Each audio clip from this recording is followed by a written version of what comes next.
Imagine a monster that is 1 mile wide. It moves faster than a Model T Ford, and it is completely invisible until it is right on top of you. In April 1920, before radar, before sirens, and before satellites. This wasn't a nightmare. It was Tuesday. And for the people of Mississippi and Alabama, it was about to become the last Tuesday they ever saw. You have to understand the silence. That is the only way to truly grasp the horror of what happened on April 20th, 1920. Today, we live in a world of constant noise. If a storm is coming, your phone screams. The television blares. The sirens wail. You have a map in your pocket that shows you the exact rotation of the clouds in real time. But in 1920, the silence was absolute. If you lived in rural Mississippi or Alabama, your world was defined by what you could see from your front porch and what you could hear with your own 2 ears. There was no National Weather Service warning system. There was no distinct tornado watch broadcast over the wireless. There was only the sky. And on this particular morning, the sky was lying. To understand why this disaster was so catastrophic, we have to look at the ground these people were standing on. It was a Tuesday in spring. The Great War, World War I, had only ended a year and a half prior. The Spanish flu had just finished ravaging these same communities. These were people who were tired. They were recovering. They were trying to rebuild a sense of normalcy in a world that had turned upside down. Farmers were out in the fields preparing for the planting season. Children were sitting in wooden schoolhouses, scratching answers onto slate boards. In the mining camps of Alabama, men were deep underground, or sleeping in flimsy wooden shacks that were built more for profit than for safety. They were vulnerable, and they were blind. But the atmosphere wasn't blind. 4,000 miles away, a cold air mass had tumbled down from the Canadian Rockies. It was dry, it was dense, and it was moving south with the weight of a freight train. At the same time, warm, wet. Sticky air was surging up from the Gulf of Mexico. Usually, these two air masses mix gradually. They dance. Maybe they create a thunderstorm or two. But on April 20th, they didn't dance. They collided. This is what meteorologists call a triple point. It is a recipe for violence. And sitting right on top of Mississippi and Alabama was a layer of warm air high in the atmosphere, known as a cap. Think of it like the lid on a boiling pot, pressure cooker. That cap held all the energy down near the surface. It stopped the clouds from rising too early. It stopped the energy from dissipating. So, all morning long, the heat built up, the moisture built up, the pressure built up. The atmosphere was a bomb waiting for a spark. And the people on the ground, they just thought it was a humid day. I remember the air felt heavy. My father called it greasy. He said the sky looked like someone had rubbed bacon grease over the sun. It wasn't gray. It was a sick, yellow color. The birds weren't singing. Even the dogs were hiding under the porch. It was just quiet. Too quiet. That greasy feeling, that was the saturation. The dew points were climbing into the 72nds, a level of humidity that makes the air feel thick enough to swim in. But to the families in Union County, Mississippi, it was just another muggy southern morning. Let's zoom out for a moment. To really respect the tragedy of this day, we have to respect the year. 1920. The telephone existed, but in rural areas, it was a luxury. And even where it existed, the lines were fragile copper wires strung between wooden poles. If a tree fell in the next county, the line went dead. There was no redundancy. Information traveled at the speed of a telegraph operator's fingers, or not at all. Most of the victims we will talk about today were sharecroppers or tenant farmers. They lived in houses that sat on stacks of brick or stone. They didn't have basements. They didn't have storm cellars. They had a crawl space, maybe. So when we talk about an F4 or F5 tornado hitting these areas, we aren't talking about damage to a structure. We are talking about the complete, total atomization of the home. Okay, let's go back to 7 a.m. The sun rises over Starkville, Mississippi. It is obscured by a low, flat deck of stratus clouds. To a modern storm chaser, this is a terrifying sign. It means the cap is holding. The sun is heating the ground, but the clouds are trapping that heat. The energy is having nowhere to go. It is cooking. In 1920, meteorology was in its infancy. They knew about cyclones. They knew that low pressure brought rain, but the dynamics of a supercell thunderstorm, the rotating mothership that births the strongest tornadoes, were not understood. There was a man named Captain J.P. Finley who had studied tornadoes in the late 1800s. But the U.S. government had actually banned the word tornado from forecasts for decades prior, fearing it would cause panic. They called them severe local storms. Panic, ironically, might have saved them. By 9 a.m., the wind began to shift. If you were standing in a field in Aberdeen, you would have felt a breeze hitting your face from the southeast. That is the inflow. That is the storm sucking air into its lungs. Miles above your head, the winds were screaming from the west. This is called wind shear. Winds at the ground going one way, winds at the top going another. When you have that much shear, the air doesn't just rise, it twists. It rolls like a football spiral. And suddenly, around 10 a.m., the cap broke. The lid blew off the pressure cooker.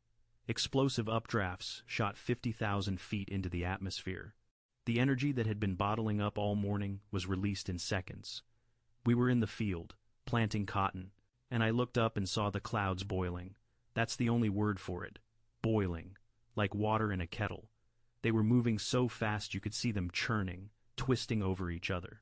And then, the color changed. It went from gray to green. A deep, mossy green. That green color. Survivors of tornadoes often talk about the sky turning green. It is caused by sunlight refracting through massive amounts of hail suspended in the thunderhead.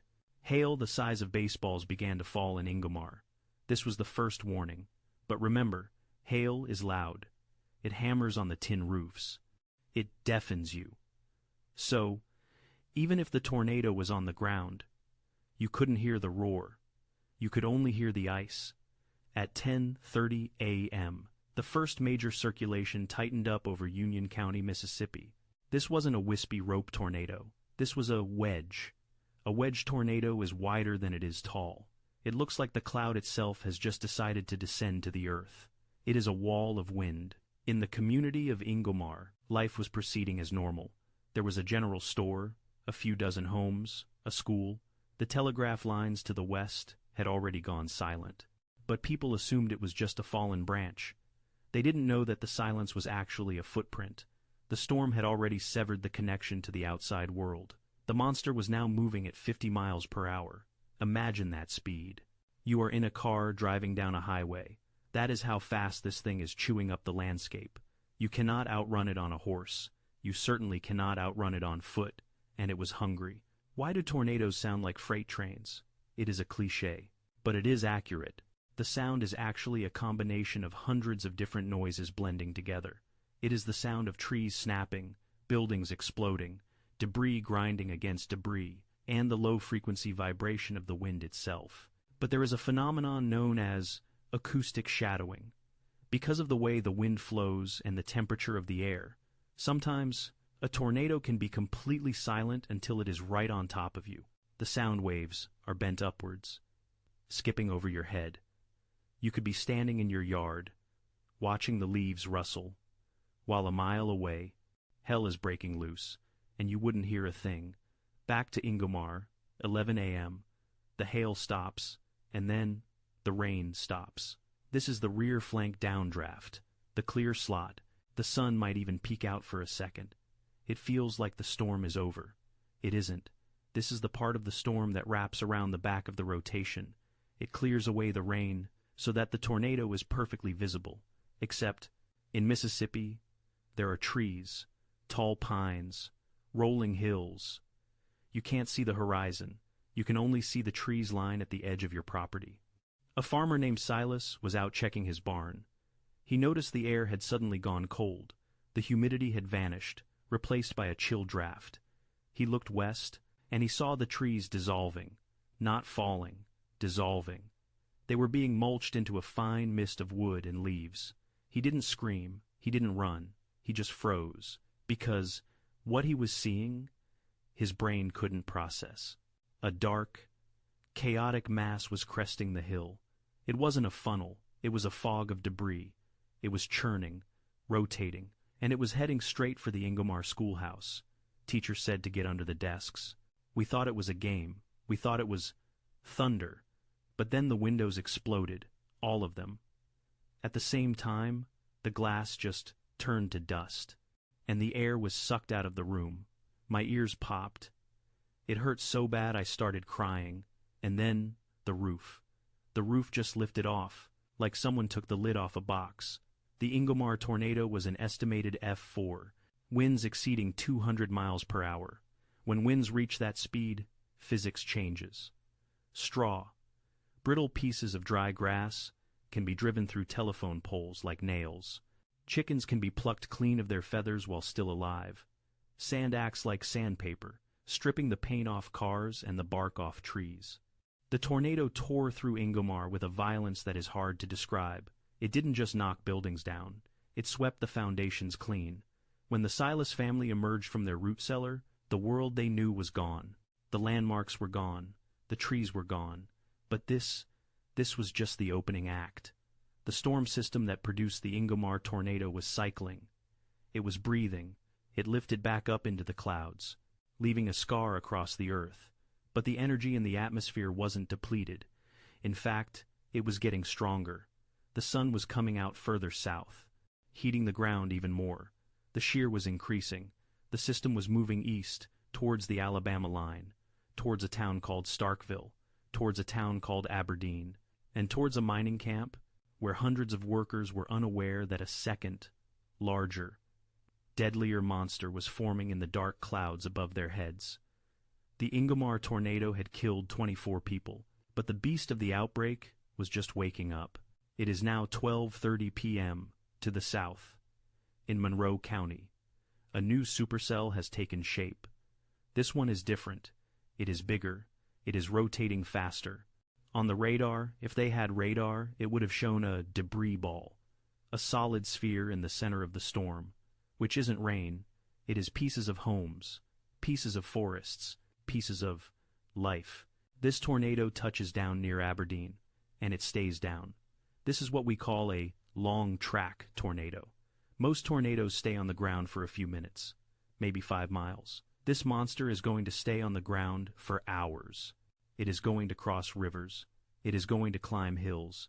It is going to cross the state line into Alabama, and it is heading directly for a town called Phil Campbell. The people of Phil Campbell are eating lunch. They are working. They are living their Tuesday. They have no idea that the telegraph lines in Mississippi are dead. They have no idea that Ingomar has been erased. They are completely, utterly alone. We heard it coming from a long way off. It didn't sound like wind. It sounded like machinery, like 1,000 grinders running at once. We looked out the window, and we saw it. It was black as coal, and it was wide. God, it was so wide. The storm in Mississippi was bad. But what was crossing the border into Alabama wasn't just a storm. It was an exterminator. And as the clock struck 1 p.m., the beast of 1,920 roared across the state line, hungry for more. The silence was over. 1 p.m. The beast is now in Alabama. If you look at a map of the border between Mississippi and Alabama, it is an arbitrary straight line drawn by surveyors. The weather does not respect maps. The tornado that had just formed near Aberdeen was crossing that line with a ground speed of 60 miles per hour. It was widening, it was darkening, and it was entering a landscape that was perfectly designed to hide it. This part of Alabama is not the flat, open plains of Kansas. You cannot see a tornado coming from 20 miles away. Here, the land rolls. It is thick with oak, pine, and hickory forests. The roads wind through deep hollows and over sharp ridges. For the families living in the scattered farmhouses of Marion County, the horizon was only as far as the nearest tree line. They were blind, and the monster was using the terrain against them. We often think of tornadoes as high-contrast black funnels against a white sky, but in the humid South, that is a myth. This storm was rain-wrapped. The updraft was sucking so much moisture from the Gulf that a curtain of torrential rain was wrapping around the tornado like a cloak. From the ground, it didn't look like a funnel. It looked like a wall of gray water. It looked like a heavy thunderstorm. You wouldn't know it was a tornado until the rain curtain parted, and the rotating wall of debris was 50 yards from your front door. You wouldn't see it. You would only hear it. And the sound was changing. Survivors in Marion County reported a noise that was distinct from the earlier storms. It wasn't just a roar anymore. It was a mechanical, rhythmic, thrumming, like a massive engine idling at high speed. This was the sound of millions of trees being snapped in half, one after another, in a continuous chain of destruction. Pop, pop, pop, thousands of times a second. I was out in the barn mending a harness. The rain was coming down so hard I couldn't see the house. Then, the air pressure changed. My ears popped, hard. It felt like someone stuck a needle in my eardrum. The barn door. It didn't blow in. It blew out. It was sucked right off the hinges. And then, I saw the tractor. A 2-ton iron tractor. Slide across the dirt floor like it was on ice. That slide is the suction. The pressure inside the funnel is so low that it acts like a giant vacuum cleaner. It doesn't just push things over, it lifts them. It pulls the air out of your lungs. It pulls the nails out of the wood. And it was heading for the rural mail carrier. Let's call him Mr. Evans. We know from records that mail carriers were on their routes that day. Imagine him. He is in a horse-drawn buggy. Or, perhaps, a Model T. He is navigating the muddy, rutted roads of Marion County. He is the only person who has a chance to warn the town of Phil Campbell. He comes over a ridge, and there, across the valley, he sees it. The rain curtain has parted for just a second. It is a mile wide, a black, churning cylinder that connects the earth to the heavens. It is churning up red Alabama clay, turning the funnel a bloody, rusty color. Debris is floating around it in slow-motion sheets of tin roofing, branches, entire walls of barns. Orbiting the center like satellites, Mr. Evans freezes. He knows what is down that road. Phil Campbell, a thriving town, a railroad town, stores, churches, a school. He whips the reins. He tries to race the storm, but the roads are mud. The wind is picking up. The horse is terrified. He is watching a slow-motion execution, and there is nothing, absolutely nothing, he can do. 2 p.m. The tornado is now creating its own weather system. It is generating lightning not from the clouds down, but from the ground up. The friction of the debris swirling at 200 miles per hour is creating massive static charges. Witnesses reported seeing the funnel glowing, flashing blue and orange neon light from within the cloud. It looked like a living thing, and it was hungry for the railroad. The Southern Railway line ran directly through the path of the storm. A passenger train, the number 1-2, was steaming through the rain. The engineer couldn't see more than 100 yards ahead. The coal smoke from the engine was mixing with the low clouds. Inside the cars, passengers were reading newspapers, looking out at the rain, complaining about the humidity. They were in a steel cage. Suddenly, the engineer feels the train buffet.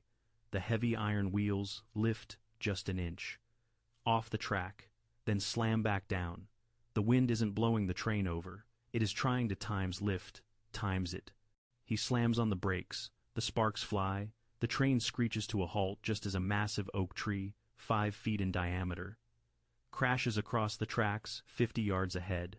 If he had been 10 seconds faster, the train would have been derailed. The passengers look out the windows. To their left, the forest is being eaten. They watch as the tornado passes just parallel to the tracks. They see the trees bending, touching the ground, and then exploding into splinters. They are safe, by a margin of feet. But the town of Phil Campbell, just a few miles down the track, is not.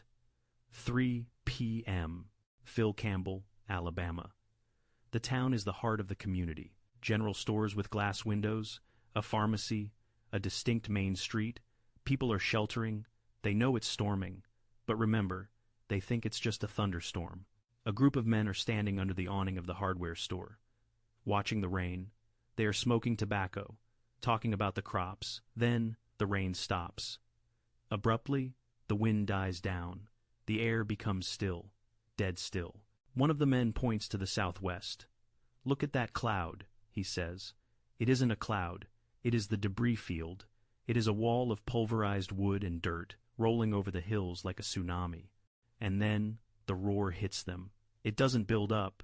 It arrives all at once, a deafening, screaming roar that drowns out your own thoughts. I grabbed the baby. I ran to the hallway. I didn't have time to get to the cellar. I just laid down on the floor and covered his head. The sound. It wasn't wind. It was screaming.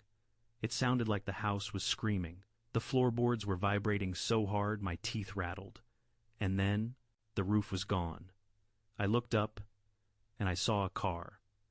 A Model T, flying through the air above my head, just floating there.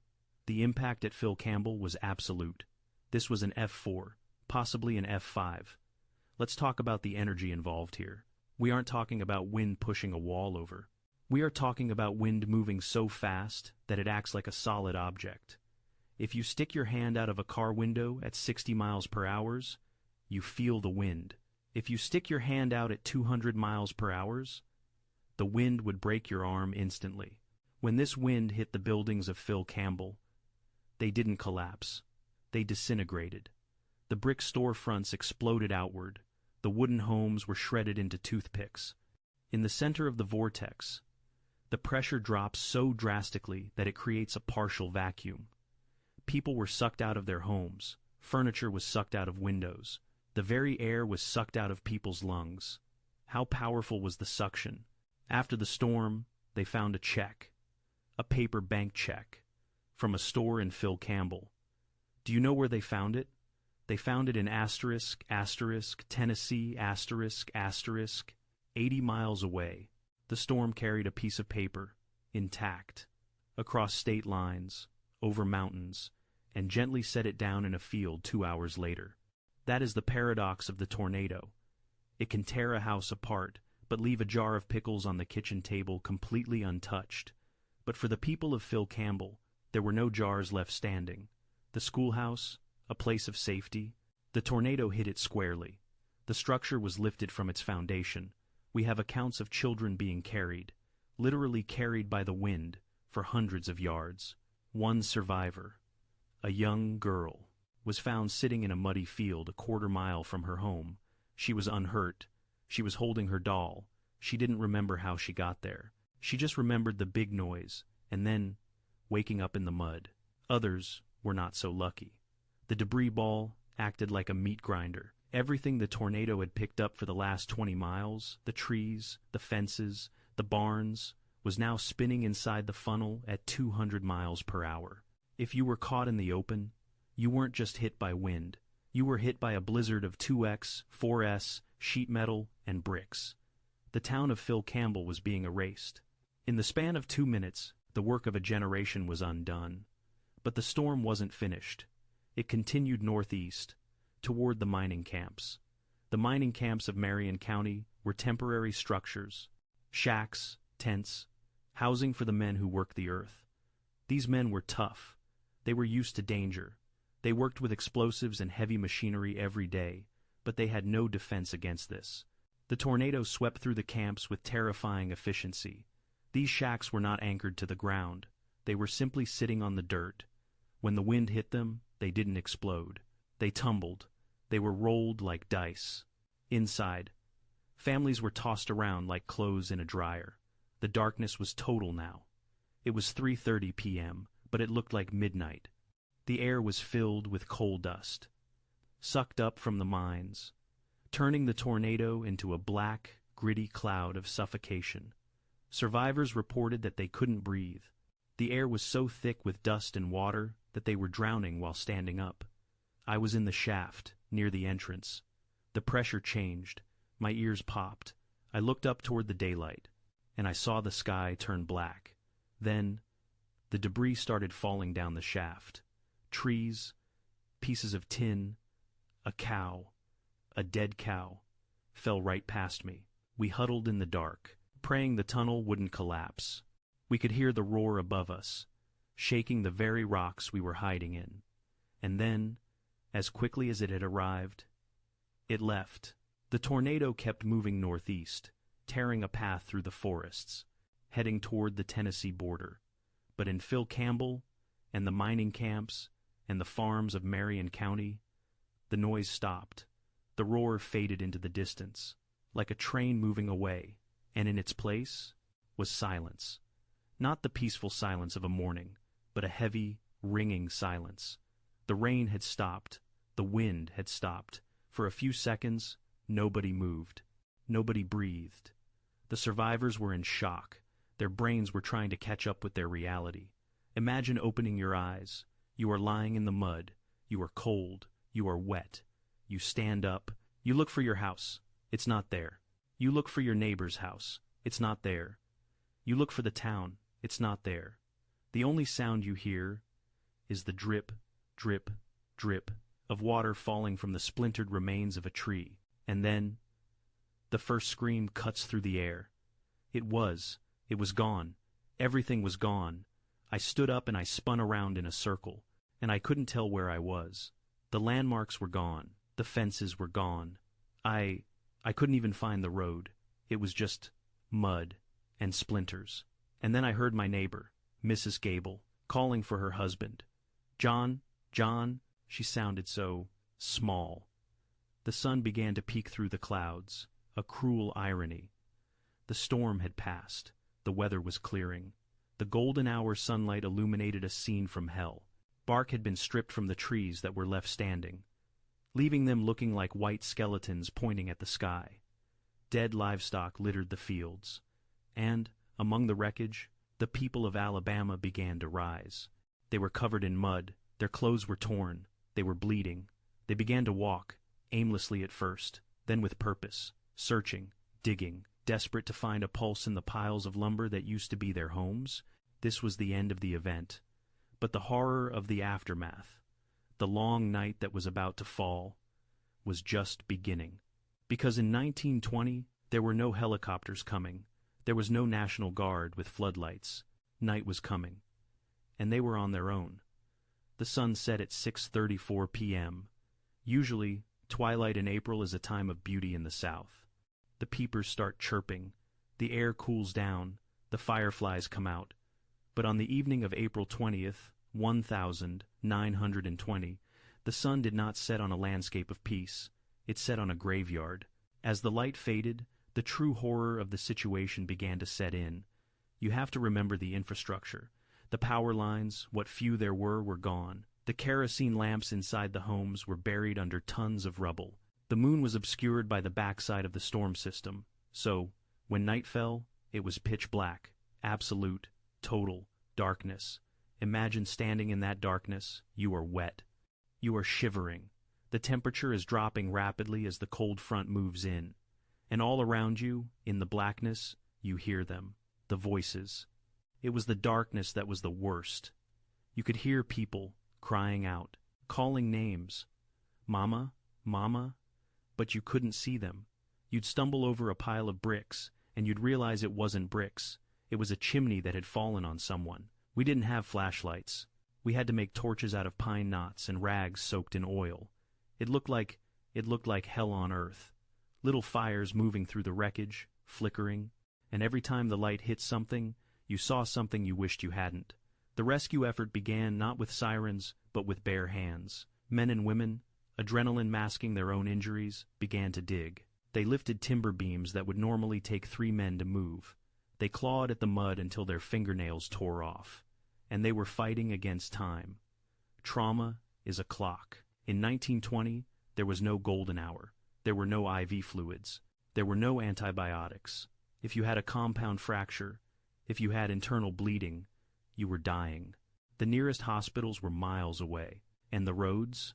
The roads were erased, covered in fallen oaks, washed out by the flash floods that followed the tornado. So, the railroad became the lifeline. The Southern Railway and the Mobile and Ohio lines were the only things that could move. Conductors and engineers, seeing the devastation, turned their passenger trains into mobile ambulances. They threw out the luggage. They ripped out the seats. They loaded the wounded into the boxcars, stacking them like cordwood because there wasn't enough room to lay them all flat.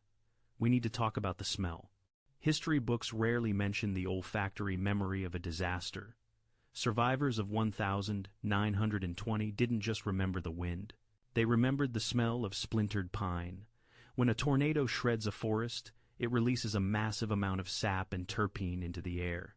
It smells like fresh-cut lumber, overwhelmingly strong. Mix that with the smell of wet coal dust from the mines, the smell of overturned kerosene lamps, and the metallic copper smell of blood. That scent hung over Marion County for weeks, a sweet, piney, sickly perfume of death. By 9 p.m., the first rescue trains began to crawl out of the disaster zone. They moved slowly. The tracks were slick with mud. The engineers were terrified of hitting debris. Inside the cars, it was a scene from a war zone. There were no doctors on board, just neighbors holding the hands of neighbors, trying to stem the bleeding with torn shirts. Whiskey was passed around not to drink, but to pour on open wounds as a primitive disinfectant. Many of the victims didn't make it to the hospital. They died on the tracks, in the dark. Listen to the rhythm of the wheels. Clack, clack, clack, clack. For the people of Phil Campbell, that sound, the sound of the train, was the sound of hope leaving the station. The dawn of April 21st brought clarity, and with clarity came despair. The scale of the destruction was now visible. The tornado had cut a path nearly 100 miles long. It had varied in width from a quarter mile to over a mile wide. In some places, the ground was scoured. This is a term meteorologists use sparingly. It means the grass, the topsoil, and the vegetation have been ripped from the earth, leaving only bare red clay. It looked as if a giant road grader had driven from Mississippi to Tennessee. The search for the missing became a grim routine. Families walked the fields, looking for sign, a piece of a dress, a familiar boot. They found bodies in trees.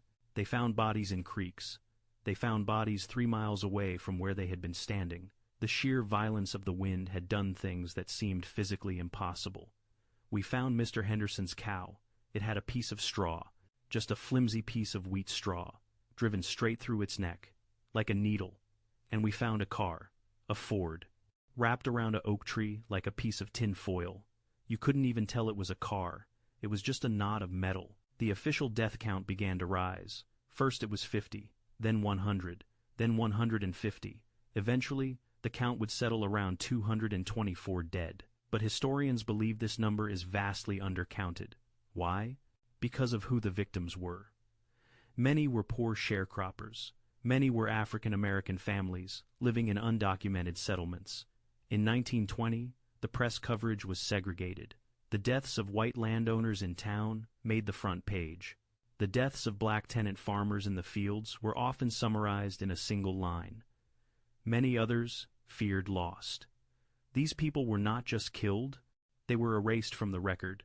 Their bodies were often buried in mass graves, or in family plots with simple wooden markers that have long since rotted away. We are telling their story today because nobody told it then. But the dying didn't stop when the storm passed. In the days that followed, a second wave of death swept through the survivors. Infection. The tornado had turned the environment into a weapon. The debris was dirty, rusty nails, soil, manure, splintered wood. These things were driven deep into the bodies of the victims. Penicillin would not be discovered for another 8 years. So, a simple puncture wound from a rusty nail meant tetanus. Lockjaw, gangrene set in. Doctors in makeshift field hospitals, often set up in church sanctuaries that had survived, were forced to make impossible choices. Amputation was the only treatment for severe infection. Men, women, and children who had survived the wind lost their legs and arms to the bacteria. The secondary death toll of the 1,920 outbreak is impossible to calculate. How many died 2 weeks later of sepsis? How many died of pneumonia from exposure to the cold rain that night? We will never know. Let's shift gears. We need to analyze the why. Why was this outbreak so deadly? And could it happen again? To understand this, we have to look at the geography of risk. For decades, Americans were taught that Tornado Alley was in the plains, Kansas, Oklahoma, Nebraska, but meteorologists now know that there is a second, deadlier alley, Dixie Alley. It stretches from Louisiana through Mississippi and Alabama, and the 1,000, 920 outbreak is the grandfather of all Dixie Alley disasters. Why is a tornado in Alabama more dangerous than a tornado in Kansas? 3 reasons. 1. Trees. In Kansas, you can see the tornado for miles. In Alabama, the trees hide it until the last second. 2. Speed. Dixie Alley tornadoes often move faster. The forward speed of the 1,920 storms was nearly 60 miles per hour. You have less time to react. 3. Nocturnal events. In the South, tornadoes often happen at night or in the early morning, when people are asleep. The 1,920 storm was a daytime event, but the cloud cover made it dark as night. The tornado that hit Phil Campbell in Starkville was likely an F5. We say likely because the Fujita scale, the F scale, wasn't invented until 1971 by Dr. Ted Fujita. So how do we rate a tornado that happened 50 years before the scale existed? We use forensic meteorology. Researchers look at the photographs. They look at the written descriptions of the damage. When you read a report that says, the foundation was swept clean, or debarking occurred on hardwood trees, that is a signature. It takes winds of over 200 miles per hour to strip the bark off a hardwood tree. It takes winds of over 260 miles per hour to sweep a well-built house off its foundation. Based on this evidence, modern experts agree. The April 20, 1,920 storms were among the most violent ever recorded on planet Earth. If this same storm system hit today, what would happen? Let's run the simulation. It is April 20th, 2025. The same atmospheric setup exists. The triple point over Mississippi. 7 a.m., the Storm Prediction Center in Norman, Oklahoma, issues a high-risk outlook. This is rare. It happens maybe once a year. Your phone buzzes. 10 a.m., a tornado watch is issued. The red box covers half of Mississippi and Alabama.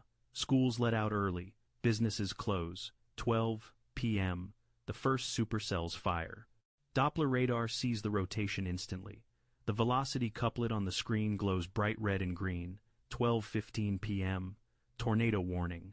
The sirens in Starkville wail. Phones scream with the emergency alert system. People have 20 minutes. They go to basements. They go to interior rooms. They put on helmets.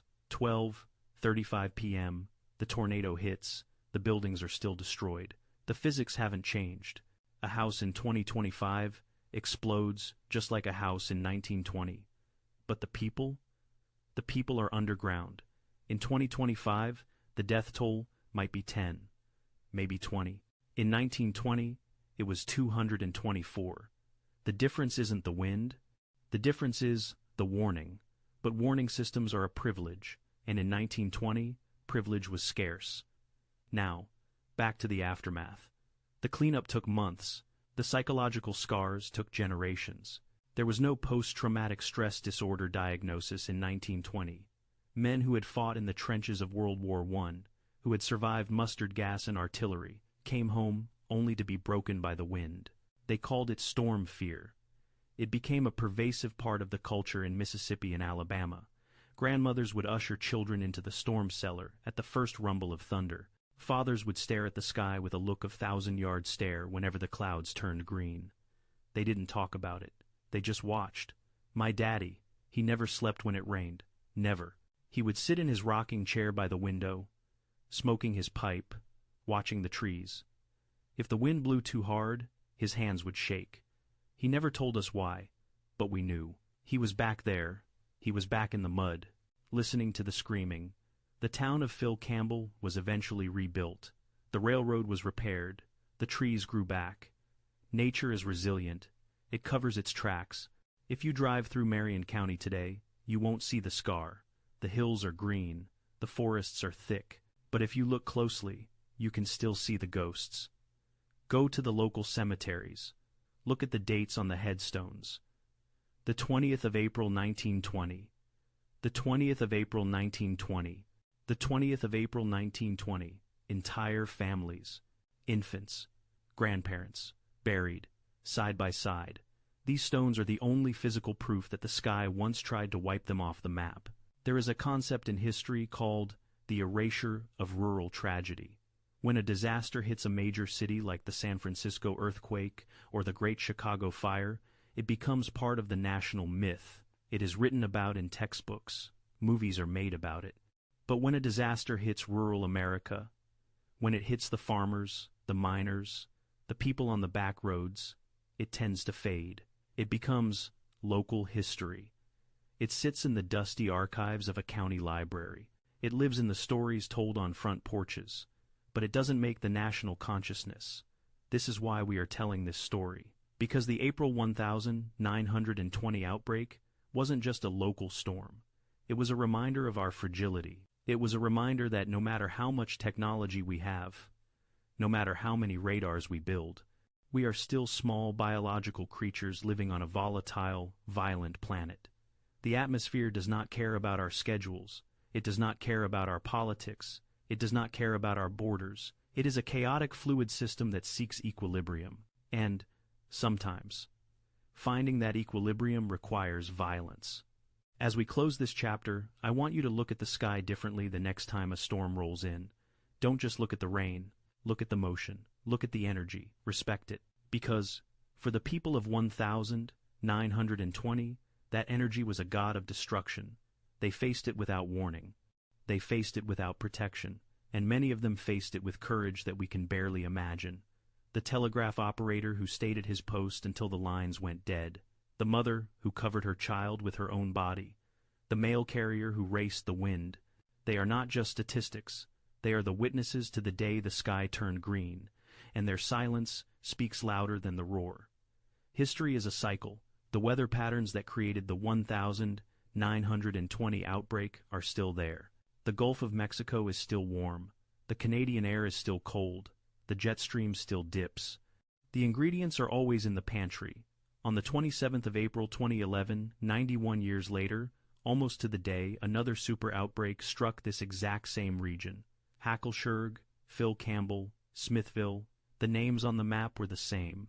The tracks of the tornadoes were frighteningly similar. The violence was identical. It was as if the atmosphere was replaying a dark memory. But in 2011, we watched it live on television. In 1920, they watched it from their windows.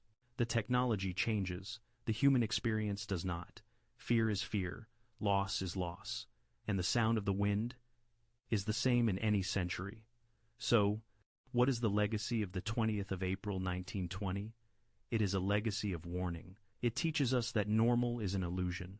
We build our houses. We pave our roads. And we assume the ground beneath our feet is permanent. But the wind reminds us that everything we build is temporary. It reminds us to watch the sky. It reminds us to hold our loved ones close. And it reminds us that when the silence breaks, we must be ready. Thank you for listening to this reconstruction. If this story moved you, if you felt the weight of that day, please share this documentary. Help us ensure that the victims of the 1920 outbreak are remembered, not just as numbers, but as people. We'll see you in the next investigation. Stay safe, and keep your eyes on the horizon.